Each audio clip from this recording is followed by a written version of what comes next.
Captain Jake Morrison stared at the strange readings on his screen. The New Horizon had been humanity's pride for 3 years now, the first ship to break the light barrier and venture beyond the solar system. Jake never expected to find anything out here in the empty space between stars.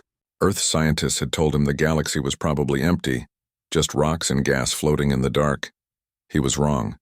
The object on his scanner was massive, sleek, and definitely not natural. It looked like a crystal formation, but crystals didn't move through space at incredible speeds. Jake called his crew to the bridge. Lisa Parker, his chief engineer, was the first to arrive. She was young but brilliant, the kind of person who could fix anything with spare parts and determination. "What are we looking at, Captain?" Lisa asked, studying the readings. "Something that shouldn't exist," Jake replied. "According to our scans, that thing is made of materials we've never seen before, and it's heading straight for us." The crystal ship was beautiful in a terrifying way.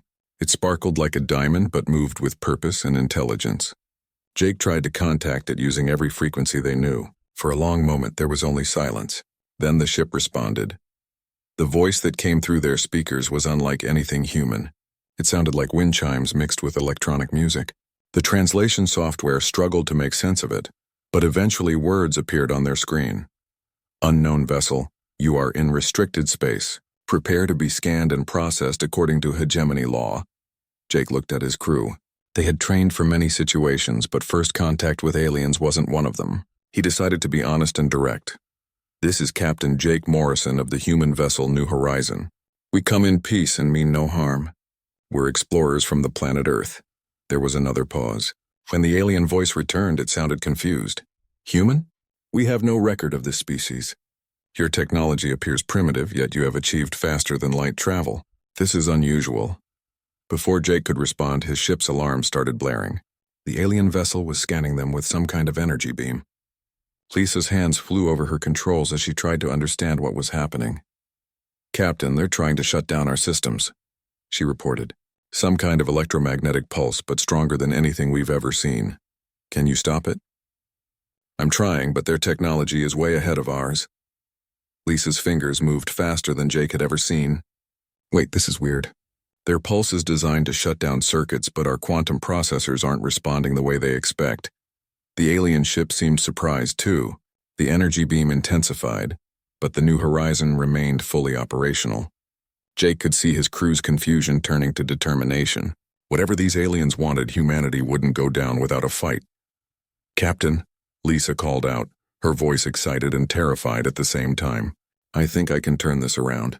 Our antimatter containment system, if I modify it just right, I can use their own energy against them." "Do it," Jake ordered. Lisa's modifications took only minutes. Human engineering had always focused on making things work under impossible conditions. Earth's harsh environment had taught them to build machines that could survive anything. Now that survival instinct was about to be tested against alien technology.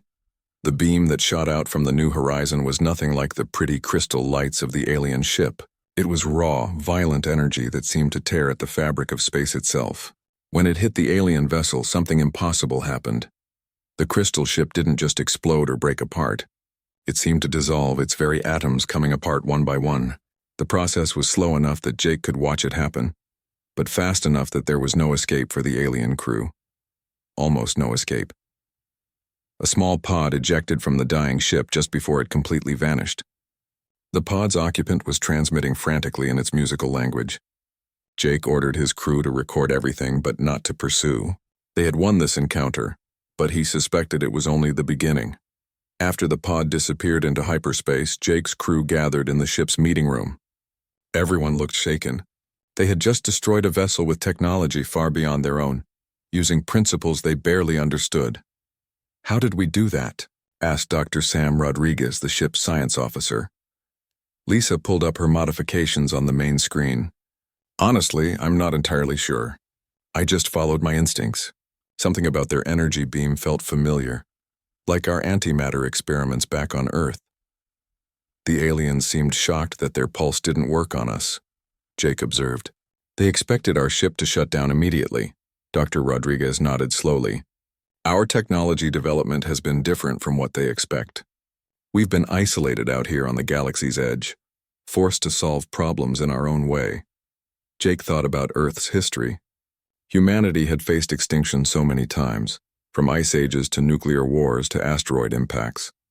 Each time they had survived by thinking differently, by refusing to accept that problems couldn't be solved. Maybe that same stubborn creativity had given them an edge against alien technology. The journey back to Earth took 3 weeks. During that time, Jake's crew analyzed every second of their encounter with the alien ship. They learned disturbing things. The crystal vessel had been incredibly advanced, with technology that seemed to manipulate energy in ways human science said was impossible. Yet somehow, humanity's crude but effective engineering had torn through it like paper. When they reached Earth, Jake reported directly to the Global Defense Council. Admiral Patricia Kane listened to his story with growing concern. "You're telling me that our first contact with aliens ended with us destroying their ship?" she asked. "Yes, ma'am. But in our defense, they tried to disable us first." Admiral Kane studied the recordings. This alien spoke of something called the hegemony. That suggests a large organized civilization. "That's what worries me," Jake admitted. "If that ship was just a scout, what happens when they send a real military force?" The answer came sooner than anyone expected. Deep space monitoring stations began picking up massive energy signatures moving toward Earth's region of space. The signals were still months away, but there were thousands of them. Admiral Kane activated humanity's highest defense alert. Every ship, every weapon, every scientific mind on Earth began preparing for war. But as Jake looked at the data streaming in from space, he wondered if humanity was ready for what was coming. The alien pod's frantic transmissions had reached someone, and now that someone was coming to investigate exactly what kind of threat humanity represented to their galaxy-spanning empire. Admiral Valtorin had commanded fleets for over 2 centuries, but he had never seen anything like the recordings from the destroyed scout ship. The images showed a primitive vessel somehow dissolving his advanced technology at the molecular level. It defied every law of physics he knew. "How many ships will we need?" asked his second-in-command. 10,000, Valtorin replied without hesitation, "and support from every allied civilization. Whatever these humans have discovered, we cannot underestimate them again." On Earth, General Marcus Stone watched the approaching alien fleet with grim determination. Humanity had 6 months to prepare for the largest military force in galactic history. It wasn't enough time, but it would have to be. Dr. Claire Adams worked day and night in her laboratory, studying the wreckage from the alien scout ship. What she found changed everything she thought she knew about technology and physics. "General, you need to see this," she called Stone to her lab. The alien technology was beautiful and efficient, but it was also limited. Every system was designed for safety and predictability. There were no dangerous experiments, no risky innovations. It was the technology of a civilization that had stopped taking chances. "They've been using the same basic principles for thousands of years," Claire explained. "Their ships are incredibly advanced, but they're also completely predictable." "What about our technology?" Stone asked. Claire smiled, but it wasn't a happy expression. "We're completely unpredictable. Every human innovation pushes into dangerous territory. We build reactors that should explode, computers that think in ways that shouldn't work, and weapons that bend the laws of physics." Stone understood. Humanity's isolation on the galaxy's edge had forced them to develop differently. Where other species played it safe, humans took impossible risks. Where others followed established science, humans created new science. The first major battle came at Proxima Station, humanity's furthest military outpost. Captain Ryan Torres commanded 50 human ships against 2,000 alien vessels. The aliens expected an easy victory. They had superior numbers, better shields, and weapons that had conquered 100 worlds. They had never fought humans before. Torres began the battle by doing something the aliens thought was impossible. He made his ships intangible. Using quantum uncertainty principles that most species considered theoretical, human vessels phased through solid matter like ghosts. The alien weapons passed harmlessly through the human ships. Then Torres struck back.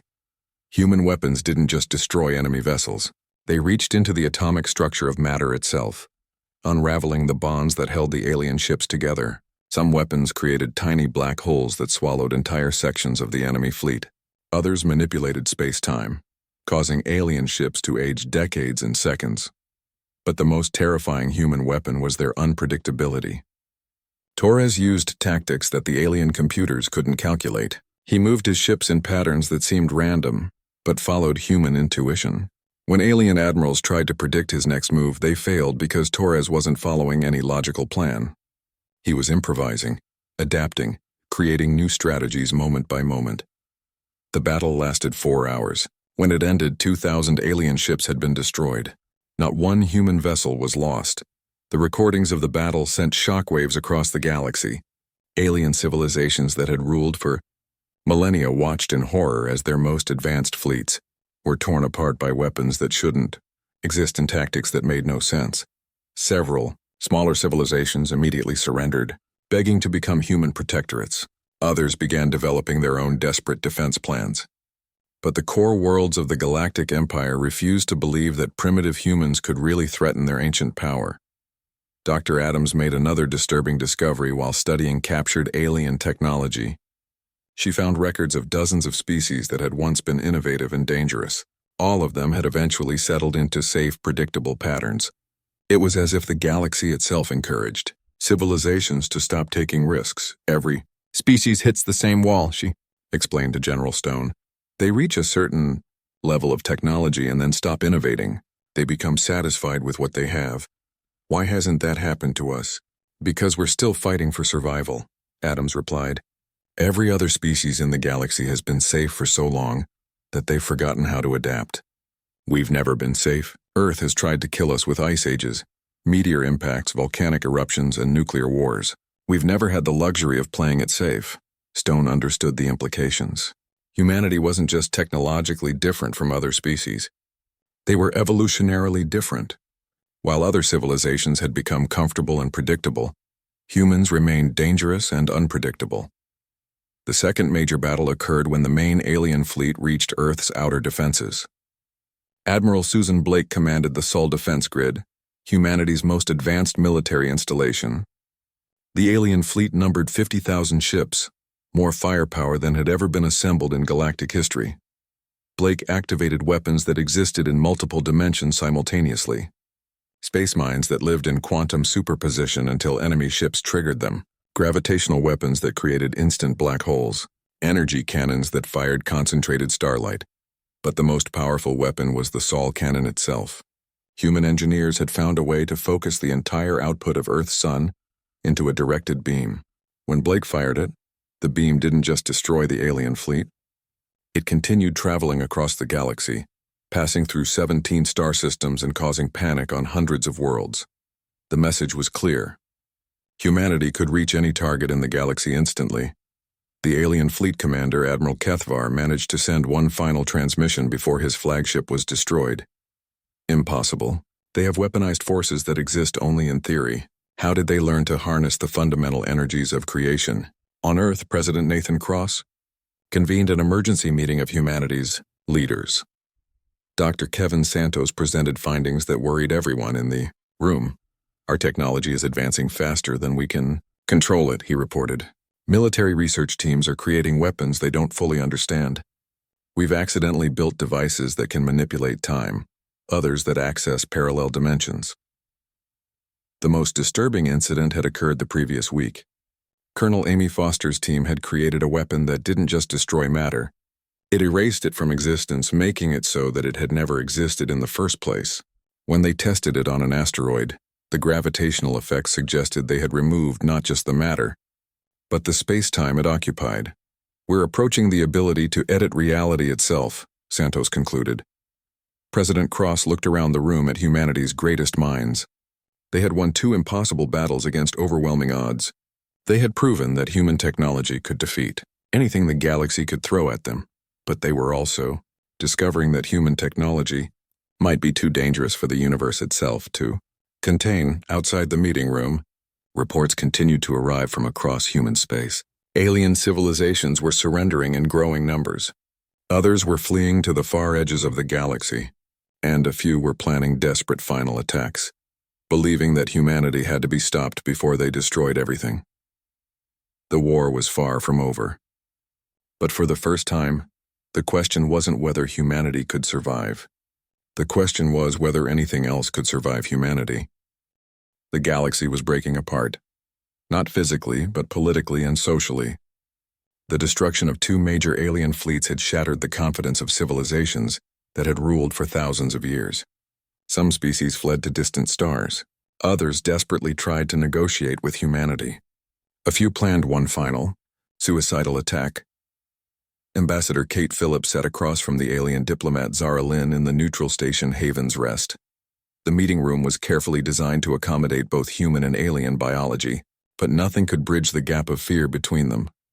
"Your species terrifies the galaxy," Zara Lynn said through her translation device. Her crystalline body reflected the station's lights in nervous patterns. "We have ruled space for 3,000 years. We brought peace and order to countless worlds. Now you threaten to destroy everything we built." Kate studied the alien's translated words carefully. "We never asked to be anyone's enemy. Your people attacked us first. We only defended ourselves." "Defended?" Zara Lynn's colors shifted to what Kate's briefing said indicated extreme distress. "You dissolved our ships at the molecular level. You created weapons that violate the fundamental laws of physics. You fired a beam that was detected across 17 star systems." Kate presented humanity's terms. They were simple but shocking. Complete galactic disarmament, all advanced weapons placed under human oversight. Peaceful species could keep basic technology for defense and exploration, but anything capable of destroying planets or star systems would be controlled by human forces. "Impossible," Zara Lynn responded immediately. "You ask us to trust our survival to a species that has existed in space for less than a century. We ask you to trust your survival to a species that won't use planet-killing weapons unless absolutely necessary," Kate corrected.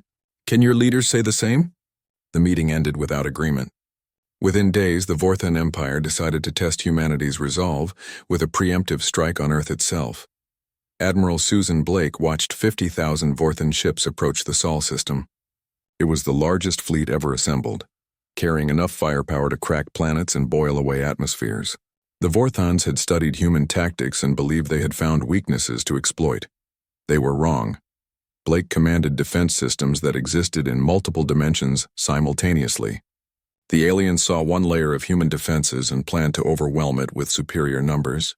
They couldn't see the weapons that existed in parallel realities, waiting to strike from angles that didn't exist in normal space. The battle began when the first Vorthan ships crossed the orbit of Pluto. Space mines that existed in quantum superposition suddenly became real, appearing inside enemy hulls and detonating with the force of small stars. Gravitational weapons created instant black holes that swallowed entire squadrons. Energy cannons fired beams of concentrated, cosmic radiation that turned alien ships into expanding clouds of plasma. But the most devastating weapon was the Sol cannon. Blake had spent months upgrading the system since its first use.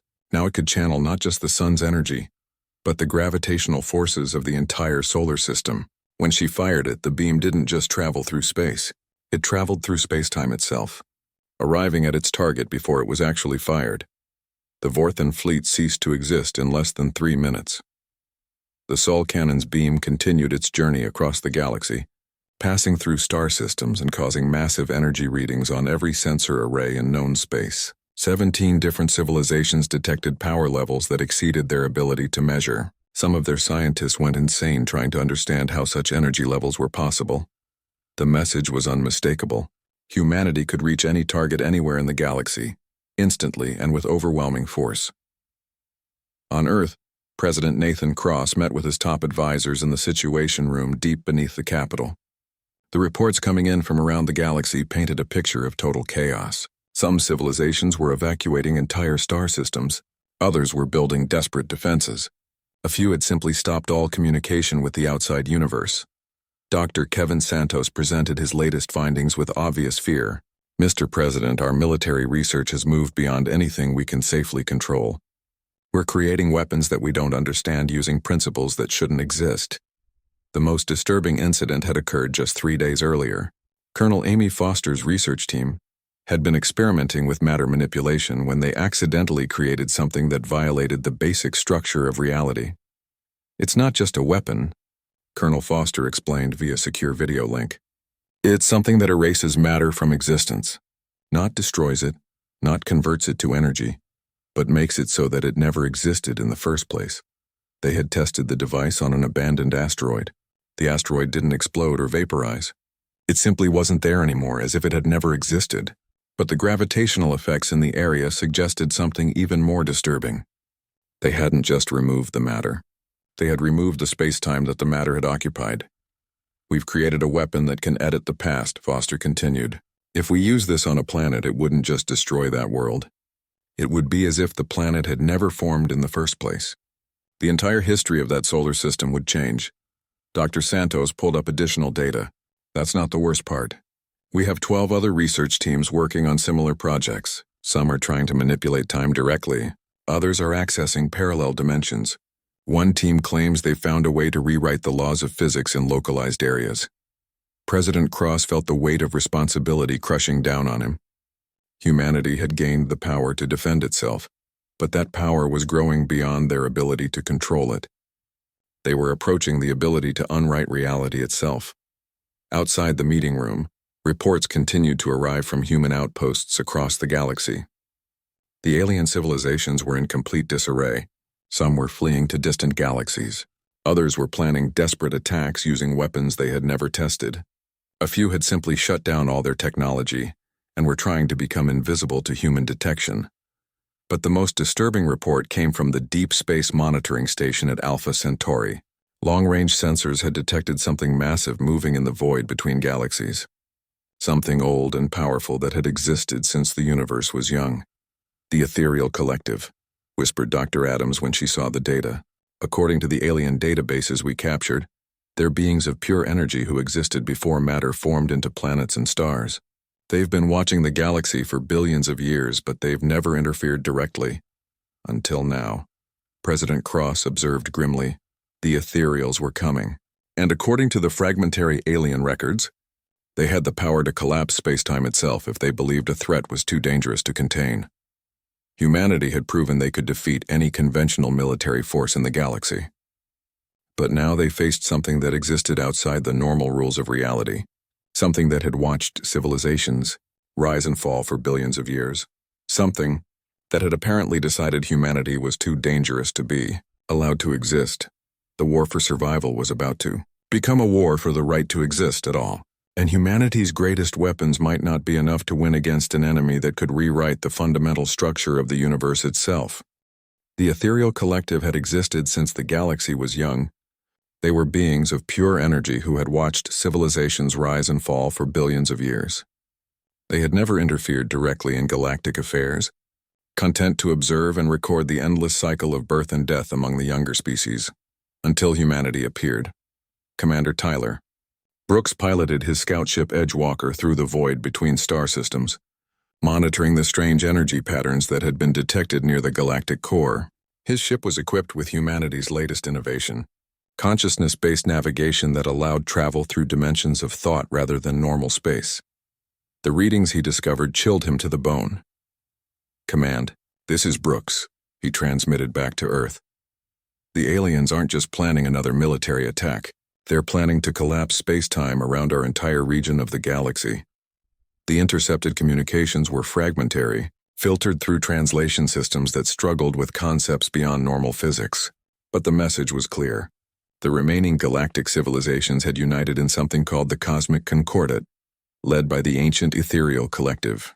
Their plan was desperate and final: trap humanity in an isolated bubble of reality by collapsing the space-time around the local group. Billions of alien lives would be sacrificed in the process. Entire civilizations would be destroyed. But the galactic powers had decided that this was preferable to allowing humanity's influence to spread further. On Earth, Dr. Helen Shaw studied the implications of humanity's rapid technological advancement. Her research team had made discoveries that terrified her more than any alien threat. "We're not just developing new technology," she explained to the Emergency Council. "Human consciousness itself is evolving. Test subjects are developing abilities that shouldn't be possible." The evidence was overwhelming. Humans working with advanced quantum computers were beginning to interface directly with reality at the subatomic level. Some could alter probability with focused thought. Others had developed precognitive abilities that suggested they were accessing information from parallel timelines. "We think consciousness and quantum mechanics are more connected than we realized," Dr. Shaw continued. Our brains might be naturally quantum computers that are just now learning to access their full potential. The most disturbing case was Lieutenant Sarah Chen, a test pilot who had been exposed to experimental consciousness enhancement technology. Chen could now exist in multiple locations simultaneously, not as some kind of projection, but as genuine multiple versions of herself occupying the same timeline. Yesterday she was in 3 different places at once, having 3 separate conversations, Dr. Shaw reported. All 3 versions were equally real, equally her. When we asked her how it felt, she said it felt normal. President Cross studied the reports with growing alarm. Humanity was winning the war, but they were also changing into something that might no longer be human. The final battle began when the Ethereal Collective started their plan to collapse space-time around humanity's region of the galaxy. Captain Alex Murphy commanded the human flagship Prometheus Rising, leading a fleet into higher dimensions to confront the Ethereals directly. The ship itself was a marvel of human engineering and evolution. It existed in 17 dimensions simultaneously, crewed by humans who had begun to transcend the normal limitations of biology and physics. Some crew members could process information from parallel universes. Others could manipulate matter at the atomic level with thought alone. The battle took place across multiple levels of reality. Human vessels that existed in higher dimensions fought beings of pure energy, who had no physical form at all. Weapons were fired through time itself, arriving at their targets before they were launched. Energy beings tried to drain power from human ships, only to discover that human technology now drew energy from the quantum vacuum itself. Lieutenant Sarah Williams, serving as the ship's consciousness interface officer, made the crucial breakthrough during the battle. Her mind, enhanced by humanity's experimental technology, could perceive the fundamental structure of reality itself. "Captain, I understand now," she reported, her voice carrying harmonics that hadn't existed in normal human speech before. "The reason our technology seems impossible to other species isn't just because we take risks. We're unconsciously rewriting the basic operating code of the universe." The revelation was staggering. Where other species use technology to manipulate the universe, humans were beginning to edit the universe's fundamental programming. They weren't just bending the laws of physics. They were changing what those laws were. Murphy understood the implications immediately. "That's why the Ethereals are so afraid of us. We're not just another technological species. We're becoming something that could rewrite reality itself." The battle reached its climax when Murphy's ship entered the same dimensional space as the ethereal leadership. The beings of pure energy tried to drain the life force from the human crew, but discovered something that shocked them to their core. The humans weren't just alive. They were becoming something beyond life itself. Their consciousness had begun to merge with the quantum substrate of reality. Some crew members existed as patterns of thought that could inhabit any sufficiently complex system. Others had transcended individual identity entirely, becoming part of a collective consciousness that spanned multiple dimensions. The ethereal leader, a being who had existed since the first stars formed, communicated directly with Murphy's mind. "What are you becoming?" the ancient entity asked. "We don't know," Murphy answered honestly. "But we're not going to stop finding out." The ethereals retreated, but not in defeat. As they withdrew from normal space-time, their parting message echoed across all dimensions of reality. "You have created something that should not exist. The universe itself may not survive what you are becoming." The war was over, but Murphy wasn't sure if humanity had won or lost. They had defended themselves against the combined might of the galaxy's oldest and most powerful civilizations. But in the process, they had changed into something that even they didn't understand. Back on Earth, President Cross received reports from across human space. Every major alien civilization had submitted to what they now called the Terran hegemony. Some had done so out of military defeat. Others had surrendered out of sheer terror at what humanity was becoming. But the most disturbing reports came from human colonies and research stations. Spontaneous evolution was occurring throughout human space. Children were being born with abilities that transcended normal physics. Adults were developing powers that allowed them to manipulate matter, energy, and time itself. "We're not just ruling the galaxy," Dr. Shaw reported to the council. "We're becoming something that might rule reality itself." The question was no longer whether humanity could survive in a hostile galaxy. The question was whether humanity could survive becoming gods, and whether the universe could survive humanity's transformation into something beyond the physical laws that governed existence itself. Outside Earth's atmosphere, space-time itself seemed to ripple and bend around human ships. Reality was becoming more flexible, more responsive to human will and consciousness. The galaxy belonged to humanity now, but humanity was discovering that ultimate power came with the ultimate responsibility. They had the strength to reshape reality itself. The question was what they would reshape it into. 1 year after the war's end, humanity ruled a galaxy that feared them more than death itself. Captain Daniel Foster commanded the Reality's Edge, a vessel that served as humanity's mobile capital. The ship existed partially outside normal space-time, allowing it to monitor every star system in the galaxy simultaneously. Foster's crew included beings who had once been human, but were now something else entirely. Lieutenant Amy Rodriguez could process information from 17 parallel universes at once. Engineer Jake Kim existed in quantum superposition, able to be in multiple locations while remaining a single consciousness. Dr. Lisa Chen had transcended physical form entirely, existing as a pattern of thought that could inhabit any complex system. "Captain, we're receiving another surrender," Rodriguez reported, her voice carrying harmonics from multiple dimensions. "The Calarian Republic is requesting permission to exist under human protection." Foster nodded. It was the same every day. Alien civilizations that had once ruled star systems now begged for basic survival rights. Not because humanity had threatened them, but because they were terrified of accidentally attracting human attention. The galaxy had become very quiet. Trade routes that had operated for thousands of years had shut down. Entire species had retreated to single worlds, afraid to venture into space where they might encounter human patrols. Some civilizations had deliberately destroyed their own technology, believing that appearing primitive would make them safer. On Earth, Dr. Rachel Adams continued her research into humanity's transformation. Her mother, the late Dr. Claire Adams, had begun the studies that revealed humanity's unique relationship with quantum mechanics. Now Rachel was documenting something far more disturbing. "Human consciousness is merging with reality itself," she reported to the Terran Council. "We're not just thinking about the universe anymore. We're thinking with the universe." The test subjects in her laboratory demonstrated abilities that defied every known law of physics. They could create matter from nothing, exist in multiple time periods simultaneously, and access memories from versions of themselves in parallel realities. The most advanced subject, former pilot Michael Torres, had begun editing his own past. He could reach backward through time and change decisions he had made years earlier. But unlike time travel stories, these changes didn't create paradoxes. Reality simply accepted the new timeline as if it had always existed. "Yesterday, Michael changed a decision he made 5 years ago," Dr. Adams explained. "According to our records, he had chosen to join the military. Today, our records show he chose to become a scientist instead. But I remember both timelines, which shouldn't be possible."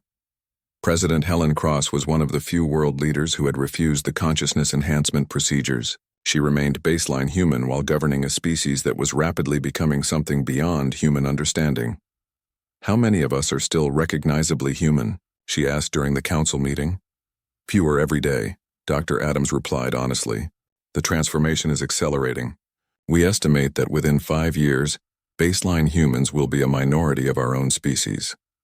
The reports Cross received daily painted a picture of a species in rapid evolution. Children were being born with the ability to see through time, experiencing their entire lives simultaneously.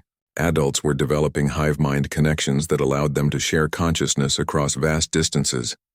Some humans had begun to exist as living concepts, ideas that could take physical form when needed. The crisis came when former Admiral Marcus Stone announced his solution to humanity's transformation. Stone had been one of the first to undergo consciousness enhancement. Now he existed as a pattern of thought that could inhabit any sufficiently complex system throughout human space. "Baseline humanity is holding us back," Stone declared during a broadcast that reached every human settlement simultaneously.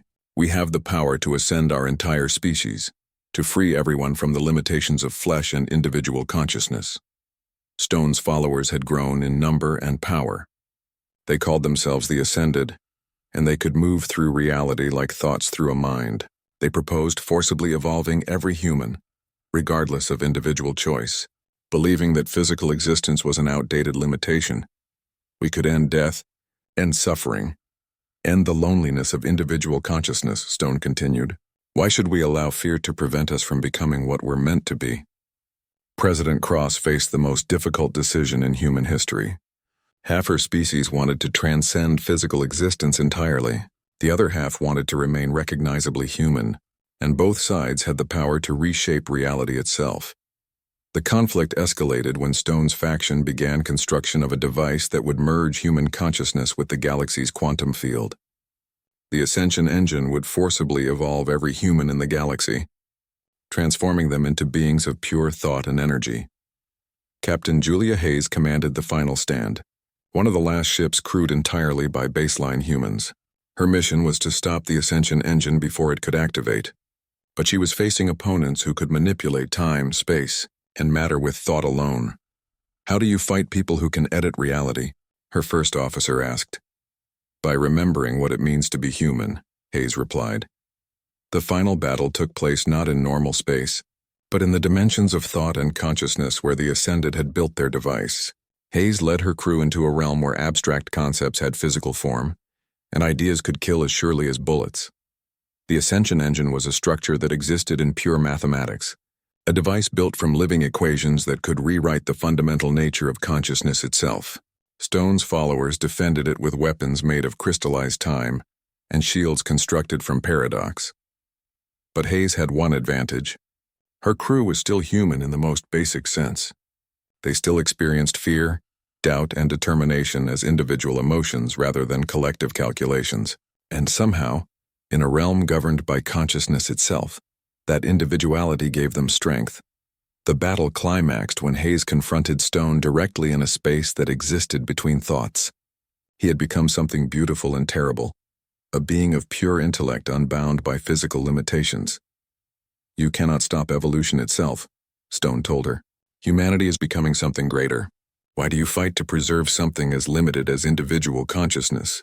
Because without individual consciousness, we're not human anymore, Hayes replied. We might be something greater, but we won't be us.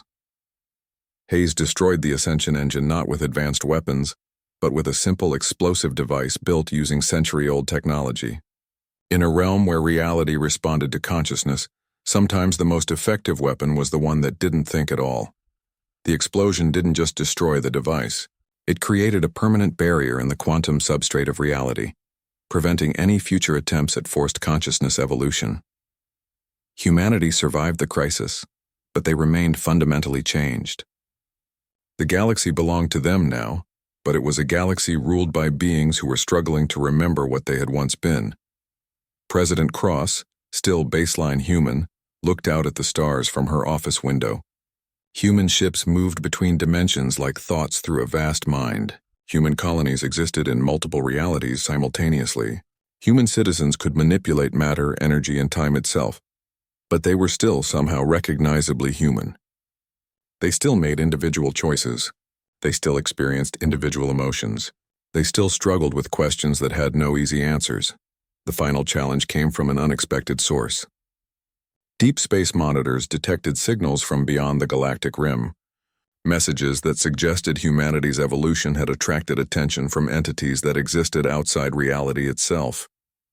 The signals were complex beyond understanding, but the basic message was simple. Something vast and ancient had noticed humanity's transformation. Something that existed in the spaces between universes had begun moving toward the Milky Way.